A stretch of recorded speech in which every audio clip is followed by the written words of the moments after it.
I love Pokemon, I always have. I practically came out of the womb nuzlocking Pokemon Fire Red.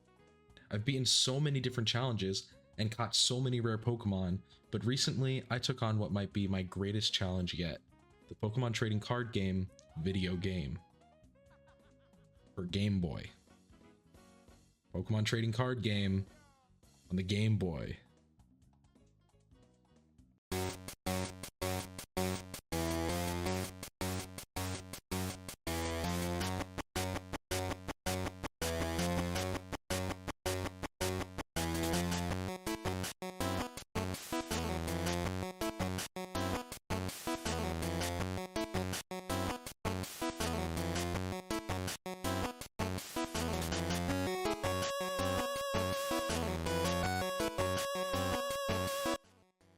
I love collecting cards, and I still do, although I definitely worry less about the cool factor or the money factor of the card and worry more about whether or not I like the Pokemon, which is why I have 3 PSA 10 Weepin' Bells sitting on my desk.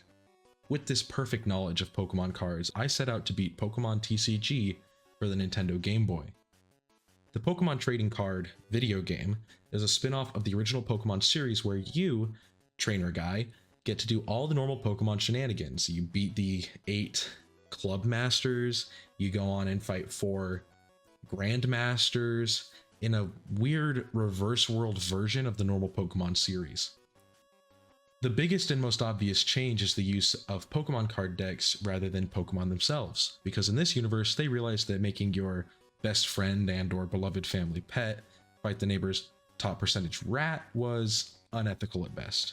The game features every card ever made at that point. So every card from the base, jungle, and fossil sets, and then a few extras sprinkled at the end that are original to the Pokemon TCG game. Every single Pokemon is obtainable in the game because the base, jungle, and fossil sets feature at least one of every 150 Pokemon at that point. And you obtain these Pokemon by defeating Club Masters and their cronies. So without realizing it, I had stepped foot into what is essentially a gacha Fire Emblem Heroes Pokemon Masters game on the Game Boy. Getting your first deck is simple enough. You choose one of 3 with Bulbasaur, Charmander, or Squirtle. I chose Bulbasaur because I thought it would bring me closer to finding my beloved. It did not bring me closer to finding my beloved. The next step is a little bit harder. I had never learned how to play the actual Pokemon TCG. You know, there's like energies and trainer cards and flipping coins, and like that might be a little bit of an issue considering this is the Pokemon TCG game. Luckily, Dr. Mason, the nerd professor, has an in-depth walkthrough for me, and I mashed through it without paying attention. This will have 0 repercussions. After skipping through the tutorial, there are 8 Club Masters, and seeing that I had chosen the grass type deck, I chose to go straight to the water gym, because type advantages still matter, right? I walk into the water club and I get swept, destroyed, laughed at, danced on by the first club member, a swimmer named Amanda that sent out Scyther with Swords Dance in the water gym. It's like she doesn't even realize what team she's on. After the sweep, I went to challenge the other club member, who I swept with Bulbasaur. Things started to seem pretty one-sided based on who happens to get their better Pokemon earlier on. And immediately after beating this other trainer, Sarah, I was given my first booster packs. These packs are how you catch Pokemon. It's great advertising, makes me want to go spend $10 on a Pokemon card pack. And it's unique in one way compared to other gachas, in that you can grind Sarah, just beat her to the ground, keep defeating her over and over and over again, and you get the same packs that you can continue to farm to make a deck that could become optimal for other members in that club or even the club master. I didn't realize this until a lot later in the game. In my first pack, I didn't pull anything of note. I pulled this really pretty Gyarados card that I literally didn't use for the rest of the run. Then I went and I swept Amanda with my newfound power, and also probably because she didn't draw her Scyther on turn 1, and my Kingler and Flareon duo was able to handle her with ease. This is when I started to realize something. Type matchups in this game and in the actual card game are weird. If we look at the original Pokemon TCG sets and expansions, you might notice some glaring differences in types almost immediately. There are only 7 types: fighting, fire, grass, lightning, psychic, water, and normal, or colorless as it's referred to most of the time, which is a little less than half of the types that were included in the original Pokemon games, which is what the cards are based on. Fighting type cards often are reserved for fighting type Pokemon, but also rock and ground type Pokemon. Grass types, you'll also happen to find poison type Pokemon. Psychic types have ghost type Pokemon, and colorless is home to normal, flying, and dragon type Pokemon. So, all of this in mind, how do type matchups work in the TCG? The short answer is they don't. The long answer, type matchups in the TCG are very specific. If we look at this Weepinbell card, for example, this is Jungle Set 1999 Weepinbell, which is featured in the game.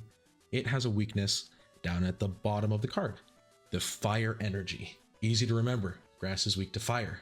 But thanks to the way Pokemon TCG shoves types together, things get a bit more complicated very fast. And it works the exact same way in the rare cases that a card has resistances.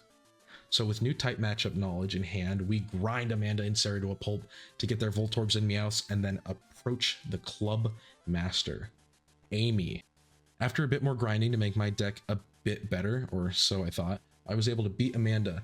I was learning how to be skilled at Pokemon TCG, and at the same time, I was also learning that this game is 100% luck, even with the best cards sometimes. Like, what is this Meowth going to do against Articuno on turn 1? Nothing.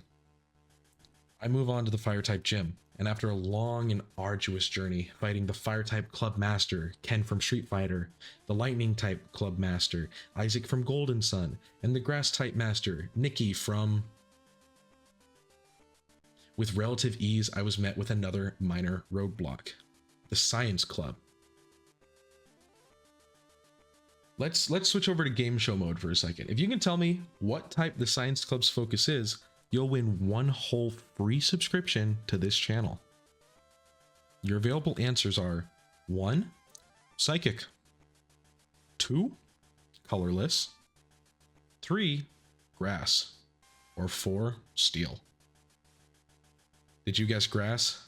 If you did, you better hit the subscription button to claim your reward, because you'd be correct. Science Club is actually mostly made up of Pokemon that would be poison type if they were in the normal game, but due to the restrictions of the Pokemon TCG, it's another grass type club. 2 grass type clubs. The Science Club was easy. I destroyed Rick and his dumb science nerds and continued onward. The only real struggle came from the occasional terrible RNG that would make me lose within a few turns of starting. Otherwise, I was becoming the TCG god. I swept through Gene, Mitch, and Murray, destroying the rock, fighting, and psychic clubs and collecting more and more cards to create what was nothing short of the perfect deck. A World Champions deck. Now I just needed to beat the elites. I had made it to the finale, the 4 Grand Masters: Courtney, Steve, Jack, and Rod. Each of them have legendary decks based on legendary Pokemon like Articuno, Zapdos, Moltres, and Dragonite, everybody's favorite legendary. Beating them is rough, it's hard, it's difficult, but not really. It turned into RNG. It's all RNG. Nothing isn't RNG in this game. It was like I lost. I won because they didn't get their Articuno. And then you fight Ronald, the champion. He's also like your rival from earlier in the game, but he's kind of irrelevant. So he honestly, like, you can forget about him really easily. I put like 40 hours into this game, and by the time I had made it to Ronald, I was like, who is this? Who is Ronald? So screw him, you know. His deck is called the Legendary Ronald deck. He has all 3 of the legendary birds and Dragonite, and he's poised to be this incredibly difficult matchup. And he is, but he's not. Because you just get lucky. It's all about luck. Nothing is real. You get lucky, he doesn't pull out an Articuno, a Zapdos, Moltres, any of his Pokemon. He loses pretty quickly because you get your best Pokemon because you've been building up this god tier deck. And bam, just like that. The most important thing about fighting Ronald, though, is this music. This music goes so unnecessarily hard for what it is. Like, give it a quick listen.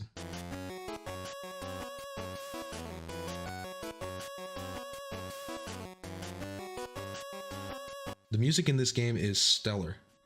I've been listening to a lot of music from Pokemon spin-offs, and this game easily has some of my favorite music. It might even be better than the original Pokemon games. And as the music fades, I had done it.